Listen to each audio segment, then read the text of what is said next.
सके। प्रधानमंत्री नरेंद्र मोदी के आत्मनिर्भर भारत के सपने को साकार करने में धनबाद के 3 युवा जुटे हैं। सॉफ्टवेयर इंजीनियर युवा ने नौकरी छोड़कर खेती शुरू की। नक्सल प्रभावित आदिवासी गांव सहित 10 गांव में 63 एकड़ बंजर भूमि में जैविक खेती के जरिए ये 150 युवाओं को रोजगार भी दे रहे हैं।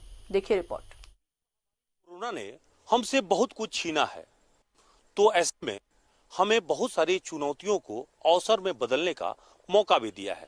जैसा कि प्रधानमंत्री नरेंद्र मोदी ने देशवासियों से आह्वान किया और खास करके युवाओं से आह्वान किया था कि देश को आत्मनिर्भर बनाने के लिए ग्रामीण क्षेत्रों में वो विशेष रूप से लोगों को आत्मनिर्भर बनाए।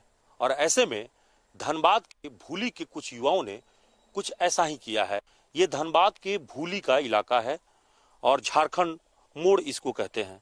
यहाँ पर धनबाद नर्सरी के नाम से इन युवाओं ने एक बड़ा सा नर्सरी तैयार किया है और कहते हैं कि ये पूरा इलाका कोयला क्षेत्र है। कोयला क्षेत्र में जहाँ पे सिर्फ कोयला निकल सकता है, कोयला का उत्पादन हो सकता है, और ये पूरी इलाका जो है बंजर भूमि रही है।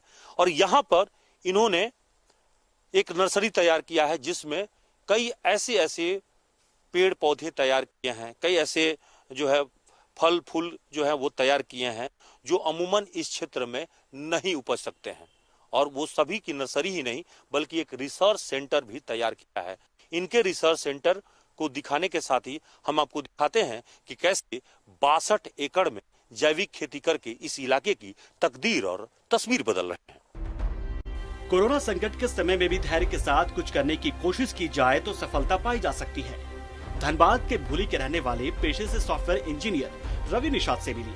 नोएडा में अच्छी खासी नौकरी छोड़कर दिल्ली से धनबाद लौटे हैं और इसके बाद रवि ने यहाँ पर अपने 2 दोस्तों के साथ मिलकर 45 लाख की लागत से धनबाद नर्सरी रिसर्च सेंटर बनाया है। पहाड़ी इलाके में जैविक खेती के तरीके अपनाए और फल फूल सब्जी की खेती शुरू कर दी। धनबाद नक्सल प्रभावित टुंडी के सोंदा गांव के बंजर भूमि में पपीता की ऑर्गेनिक खेती भी शुरू की और अब तक 10 गांव के 150 युवाओं को खेती करने के लिए प्रेरित कर चुके हैं। आज ये खुद भी लाखों कमा रहे हैं और साथ ही इनकी पहल से गांव से पलायन रुकने के साथ ही स्थानीय युवाओं को रोजगार भी मिलने लगा है। तो बात की बात है, हम लोग सबसे पहले मैं नोएडा में BSc IT करके NIT से और सॉफ्टवेयर इंजीनियर का पद मिला। उसके बाद नौकरियां मिली और नौकरी में संतुष्ट नहीं थे और माँ का हालत गड़बड़ाने के कारण हम CMC ले गए भेलोर। वहाँ पर माँ डेथ कर गई, निधन हो गया और लौटे। उसके बाद फिर हम लोग 2014 में हम लौटे और उसके बाद फिर हम लोगों ने मतलब रिसर्च में वहाँ पर ये कारण मालूम चला, प्रदूषण। धनबाद में जो यहाँ पर प्रदूषण की खेती हो रही है धनबाद में सालों से, उस प्रदूषण की खेती को हम लोगों ने प्राकृतिक की खेती में तब्दील करने के लिए मैं एक संकल्प निकला और पेड़ पौधा फ्री में बांटने लगा। तो प्रसिद्धि मिल चुका है, ऐसे लोग मानते हैं कि हम लोग उसका एक्सपर्ट बन गए। पपीता और गेंदे की फूल की खेती अब हम लोग हर्बल पे आने वाले हैं। पिपरमिंट की खेती, आयुर्वेद की खेती हम लोग करने जा रहे हैं और हम लोगों से डाबर कंपनी भी हम लोगों को फ़ोन किए। हम लोग का अचीवमेंट ये है कि हम लोग को फिलीपींस, जापान, इंडोनेशिया, नीदरलैंड और यहाँ से नेट के जरिए हम लोग को कॉल आ रहा है।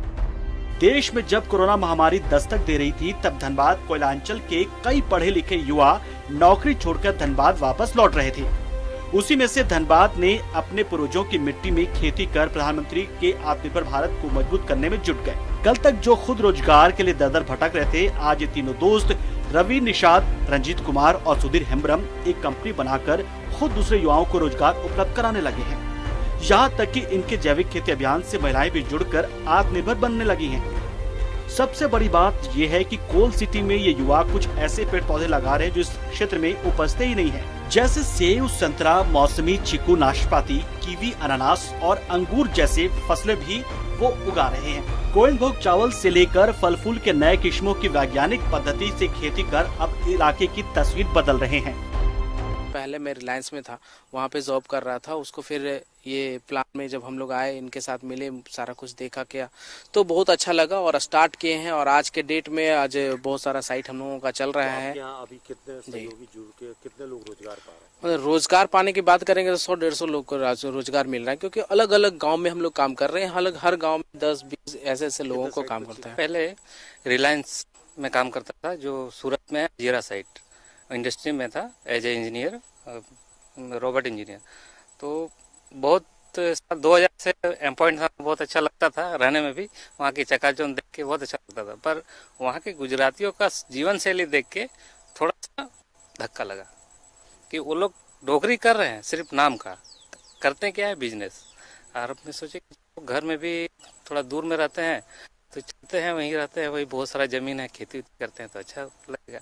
जब यहाँ आए 2015 रिजाइन देके, अब अभी तबीयत खराब था उसमें, इस कारण से रिजाइन भी देना पड़ा। यहाँ आए तो अभी से भेंट हुआ, और इनसे भेंट हुआ तो इनका कॉन्सेप्ट द सेव अर्थ बहुत अच्छा लगा। खुद ही को कर बुलंद इतना कि खुदा खुद से पूछे बता तेरी रजा क्या है। ये बात हम इसलिए कह रहे हैं क्योंकि धनबाद के कुछ युवाओं ने कुछ ऐसा ही कर दिखाया है।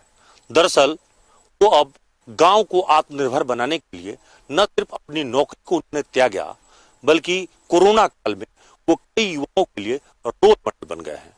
और आसपास में आप देखिए कि पपीते की खेती करके न सिर्फ वो कमा रहे हैं, बल्कि आसपास के युवाओं को भी इससे जोड़कर उनके लिए भी रोजगार का एक बड़ा साधन बना है। और सबसे बड़ी बात यह है कि प्रधानमंत्री नरेंद्र मोदी का जो सपना था कि भारत मजबूत हो, भारत आत्मनिर्भर हो और लोकल फॉर वोकल की जो बात कही थी, सच्ची मायने में रवि जैसे जो इनके साथ है वही पूरा कर रहे हैं। और ऐसे में भारत सचमुच का आत्मनिर्भर बनेगा। कैमरामैन तपेश के साथ अभिषेक कुमार, न्यूज़ 11 भारत।